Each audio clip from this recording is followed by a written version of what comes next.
আসসালামু আলাইকুম রহমতুল্লাহ বরকাতুহু আলহামদুলিল্লাহ রাব্বিল আলামিন ওয়াসসালাতু ওয়াসসালামু আলা নবিয়িনা মুহাম্মদ ওয়া আলিহি ওয়া আসহাবিহি আজমাইন আম্মা বাদ। সুপ্রিয় দর্শক শ্রোতা ভাই বোনেরা, আজকের পৃথিবীর সবচেয়ে আলোচিত এবং ঘটনাবহুল ভূখণ্ডসমূহের অন্যতম হলো সিরিয়া।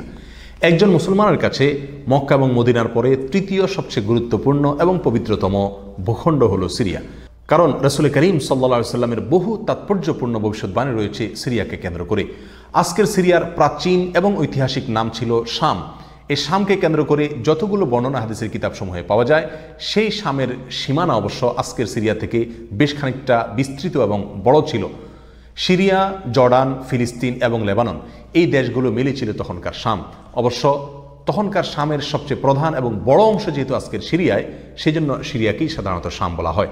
শাম বা সিরিয়ার প্রধান এবং অন্যতম বৈশিষ্ট্য হলো যুগে যুগে আল্লাহ সুবহানাহু ওয়া তাআলার পক্ষ থেকে বিভিন্ন নবী রাসূল যে সারা পৃথিবীতে এসেছেন, তাদের সবচেয়ে বড় অংশ এবং সবচেয়ে বেশি সংখ্যক নবী রাসূল এসেছেন এই শাম বা সিরিয়া। শাম বা সিরিয়া এটাই কিয়ামতের ময়দান হবে। কিয়ামতের দিন লোকেরা এখানেই সমবেত হতে থাকবে। এর বাইরেও শাম বা সিরিয়া প্রসঙ্গে রাসূল করিম সাল্লাল্লাহু আলাইহি সাল্লামের আরও অনেক গুরুত্বপূর্ণ মন্তব্য এবং বক্তব্য রয়েছে। সামান্য কয়েকটি বক্তব্য আজ আপনাদের সম্মুখে আমরা পেশ করতে চাই। তার মধ্যে এক নম্বর হলো সহিহ বুখারীতে বর্ণিত হয়েছে, নবী আলাইহিস সালাতু ওয়াস সালাম বলেছেন, লা তাযালু তায়ফাতুম মিন উম্মতি মানসুরিন লা ইয়াদুররুহুম মান খাযালাহুম হাত্তা তাকুমাস সাআ। অর্থাৎ আমার উম্মতের মধ্যে একটা বিশেষ শ্রেণী, বিশেষ কিছু লোক থাকবে, একটা দল থাকবে যারা সত্যের পক্ষে লড়াই করতে থাকবে, আল্লাহর সাহায্য তাদের সঙ্গে থাকবে এবং তারা এই সত্যের পক্ষের লড়াইকে অব্যাহত রাখবে কিয়ামত কায়েম হওয়া পর্যন্ত। তাদেরকে যারা পর্যদস্ত করতে চায়, অপমান করতে চায়, ক্ষতি করতে চায়, তাদের কেউই তাদের কোনো ক্ষতি করতে পারবে না। এই হাদিসে নবী আলাইহিস সালাম যে দলটির কথা বলেছেন, যারা সাহায্য প্রাপ্ত হবেন আল্লাহর পক্ষ থেকে এবং যারা অটল অবিচল থাকবেন সত্যের উপরে কিয়ামত পর্যন্ত, যাদেরকে কেউ অপদস্থ করতে পারবে না, সেই দলটি কারা এবং তাদের অবস্থান কোথায় হবে, এই প্রসঙ্গে সহিহ বুখারীতে নবী আলাইহিস সালামের একাধিক সাহাবায়ে কেরামের মন্তব্য রয়েছে, যারা বলেছেন যে এখানে যে দলটির কথা বলা হয়েছে তারা হলেন সিরিয়ায় অবস্থানকারী হবেন এবং এটা হবে কিয়ামতের ঠিক আগ মুহূর্তে। তাবরানীর এক বর্ণনা, নবী আলাইহিস সালাম নিজেও বলেছেন আল্লাহ সাহায্যপ্রাপ্ত সেই দলটি থাকবে সিরিয়ায় বা শামে। সিরিয়া প্রসঙ্গে দ্বিতীয় হাদিসটি বর্ণিত হয়েছে সহিহ বুখারীতে। বিখ্যাত সাহাবী আব্দুল্লাহ ইবনে ওমর রাদিয়াল্লাহু তাআলা আনহু বলেছেন, রাসূল করিম সাল্লাল্লাহু আলাইহি ওয়াসাল্লাম ইরশাদ করেছেন, আল্লাহুম্মা বারিক লানা ফি শামিনা ওয়াফি ইয়ামানিনা, অর্থাৎ আল্লাহ আমাদের সিরিয়ায়, আমাদের ইয়ামানে আপনি বরকত দান করুন। এই কথা বলার পরে উপস্থিত লোকেরা বলল, ইয়া রাসূলুল্লাহ ওয়াফি নাজদিনা, আমাদের নজদেও আল্লাহ বরকত দান করুন, সেই দোয়া করুন আপনি। নবী আলাইহিস সালাম তাদের কথায় কর্ণপাত না করে আবারও বললেন, আল্লাহুম্মা বারিক লানা ফি শামিনা ওয়াফি ইয়ামানিনা। লোকেরা আবারও বললেন ওয়াফি নাজদিনা, আমাদের নজদেও। নবী আলাইহিস সালাম তখনও একই কথার পুনরাবৃত্তি করলেন এবং পরিশেষে বললেন, নাজদ সেই জায়গায় তো ফেতনা ফাসাদ হবে, সেখানে তো হত্যা মারামারি খুনাখুনি হবে, সেখানে তো ভূমিকম্প দেখা দিবে এবং সেখান থেকে তো শয়তানের শিং উত্থিত হবে, সেখান থেকে তো শয়তানের শিংয়ের আবির্ভাব ঘটবে, বের হবে। এখানে নাজদ বলতে কোন এলাকাকে বোঝানো হয়েছে, এই প্রসঙ্গে মুহাদ্দিসিনে কেরামের বেশিরভাগের মন্তব্য হলো নাজদ বলতে ইরাককে বোঝানো হয়েছে। নাজদ বলা হয় উঁচু অঞ্চলকে, আরবের বিভিন্ন অঞ্চলকে নাজদ বলা হয়। হেজাজ এটাকেও নাজদ বলা হয়, যেটা সৌদি আরবের ভিতরে, আর ইরাককেও নাজদ বলা হয়। সহিহ বুখারীর বিশ্ববিখ্যাত ব্যাখ্যাতা আল্লামা কিরমানি রাহমাহুল্লাহ এবং আল্লামা খাত্তাবী রাহমাহুল্লাহ এবং আল্লামা ইবনে আব্দুল বার রাহমাহুল্লাহ সহ অনেক বড় বড় মুহাদ্দিসিনে কেরাম এবং হাদিসবিদগণ মন্তব্য করেছেন যে হাদিসের শেষ অংশে নবী আলাইহিস সালাম যে নাজদ প্রসঙ্গে মন্তব্য করেছেন, সেখানে নাজদ বলতে ইরাককে বোঝানো হয়েছে। হাদিসের সবচেয়ে বড় সমাহার কানজুল উম্মালে আবু নাঈমে বর্ণিত নবী আলাইহিস সালামের এক হাদিসে পরিষ্কারভাবে নবী আলাইহিস সালাম নিজেই বলে দিয়েছেন এখানে নাজদ বলতে ইরাককে বোঝানো হয়েছে। যাই হোক, এই হাদিস থেকে আমরা বুঝতে পারলাম বরকত নবী আলাইহিস সালাম চেয়েছেন আল্লাহর কাছ থেকে এই শাম বা সিরিয়ার জন্য। তাহলে এই শাম বা সিরিয়া এটা গুরুত্বপূর্ণ একটি জায়গা এবং নবী আলাইহিস সালামের কাছে খুবই প্রিয়, আল্লাহর কাছে খুবই তাৎপর্যপূর্ণ একটি ভূখণ্ড। তৃতীয়ত যে হাদিসটি আমরা এই প্রসঙ্গে পেশ করতে চাই, সেটি বর্ণিত হয়েছে সুনানে আবু দাউদে এবং মুসনাদে আহমদে। নবী আলাইহিস সালাম থেকে বর্ণনা করেছেন আব্দুল্লাহ ইবনে হাওয়ালা রাদিয়াল্লাহু তাআলা আনহু, তিনি বলেন যে রাসূল করিম সাল্লাল্লাহু আলাইহি ওয়াসাল্লাম আমাকে বলেছেন, দেখো যখন তুমি দেখবে যে খেলাফত পবিত্র ভূমিতে অবতরণ করেছে, নেমেছে, এসেছে, প্রতিষ্ঠিত হয়েছে, তখন তুমি ধরে নিবে যে কিয়ামত খুবই সন্নিকটে এসে গেছে। এ হাদিসে নবী আলাইহিস সালাম পবিত্র ভূমিতে যে খেলাফত অবতরণ করলে কিয়ামত নিকটবর্তী এটা বোঝা যাবে বলেছেন। এখানে পবিত্র ভূমি বলতে তিনি কি বুঝিয়েছেন, এই ব্যাখ্যা প্রসঙ্গে প্রায় সকল মুহাদ্দিসিনে কেরামের অভিমত হলো নবী আলাইহিস সালাম এখানে সিরিয়াকে বুঝিয়েছেন। আগে এবং পরের আলোচনাকে পর্যালোচনা করলে সেটাই পরিষ্কার হয়ে যায়। সিরিয়া প্রসঙ্গে চতুর্থ যে হাদিসটি আমরা পেশ করতে চাই, সেটি সুনান তিরমিজিতে বর্ণিত হয়েছে। সেই হাদিস থেকে বোঝা যায় নবী আলাইহিস সালাম সিরিয়াকে গোটা মুসলিম বিশ্বের জন্য হৃৎপিণ্ড হিসেবে অভিহিত করেছেন, মন্তব্য করেছেন।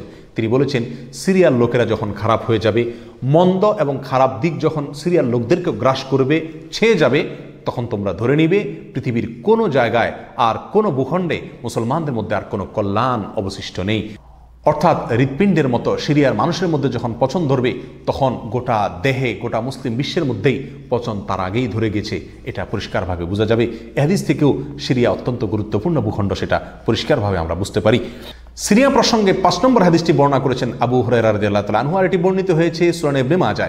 নবী আলাইহিস সালাম বলেছেন, একটা সময় আসবে যখন গোটা বিশ্বে বড় বড় যুদ্ধ বিগ্রহ সংগঠিত হবে, বিশ্বজুড়ে যখন বড় বড় যুদ্ধ দেখা দিবে, তখন মাওয়ালিদের অর্থাৎ নওমুসলিমদের একটি দল আল্লাহর পক্ষে, সত্যের পক্ষে, আল্লাহর দ্বীনের জন্য লড়াই করতে থাকবে এবং তখনকার আধুনিক যত অস্ত্রশস্ত্র এগুলিতে তারা সজ্জিত থাকবেন এবং সত্যের পক্ষে লড়াই করতে থাকবেন।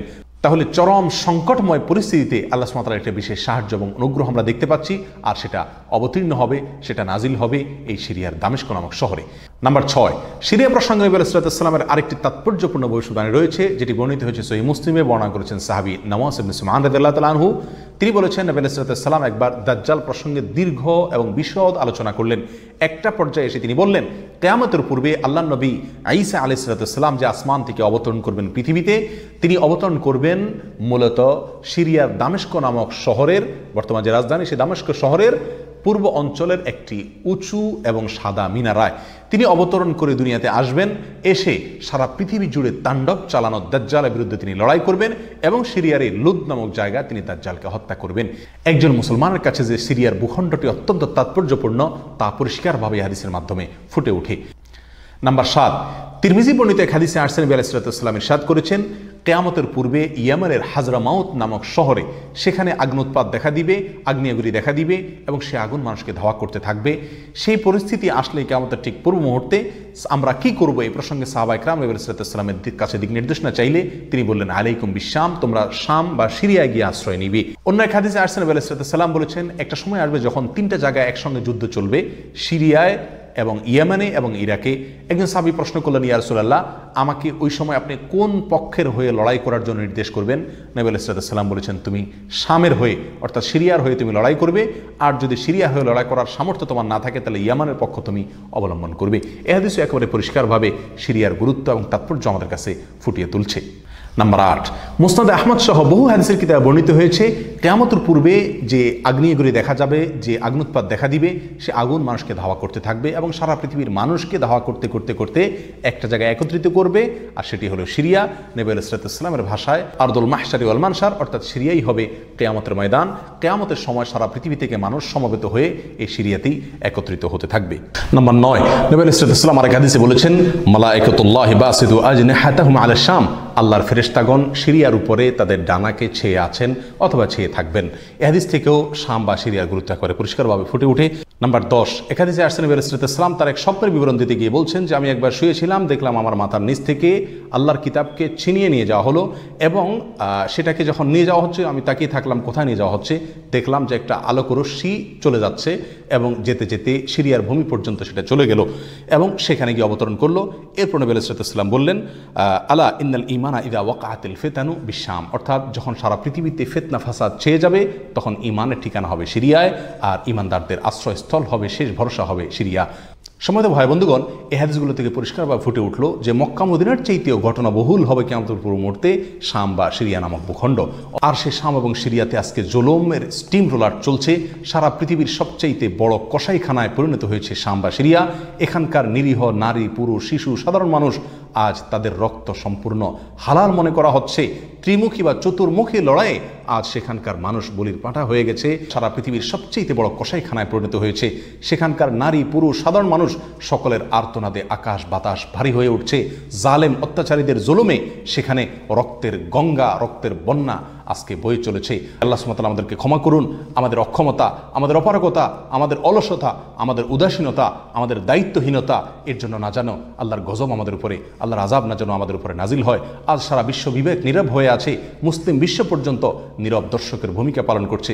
আপনার আমার মতো সাধারণ মানুষ আজকের বিশ্ব ব্যবস্থা আমাদের হাত পাকে একরকম বেঁধে রেখেছে। আমরা তাদের পাশেও দাঁড়াতে পারছি না। অতএব কমপক্ষে আল্লাহর কাছে দোয়া করি, আল্লাহ আমাদের অক্ষমতাকে ক্ষমা করুন, আল্লাহ তাদের সাহায্য করুন, তাদের সহযোগিতা করুন। জালেমদের কালো হাতগুলোকে আল্লাহ সুবহানাহু ওয়া তাআলা ভেঙে চুরে চুরমার করে দিন। প্রিয় বন্ধুগণ, নিরাশ হওয়ার কোনো কারণ নেই। সিরিয়ার মানুষদের দিয়ে আল্লাহ সুবহানাহু ওয়া তাআলা অনেক বড় খেদমত নেবেন। হয়তো তাদের পরীক্ষা চলছে, আল্লাহর সাহায্য ইনশাআল্লাহ অচিরেই আসবে। আল্লাহর সাহায্য তাদের সঙ্গে আসুক এবং সকল প্রকার জালিমদেরকে আল্লাহ সুবহানাহু ওয়া তাআলা ধ্বংস করুন, সেই দোয়া আল্লাহ সুবহানাহু ওয়া তাআলার কাছে আমরা রাখি। ওয়া আখিরু দাওয়ানা আলহামদুলিল্লাহি রাব্বিল আলামিন। ওয়াসসালামু আলাইকুম ওয়া রাহমাতুল্লাহি ওয়া বারাকাতুহু।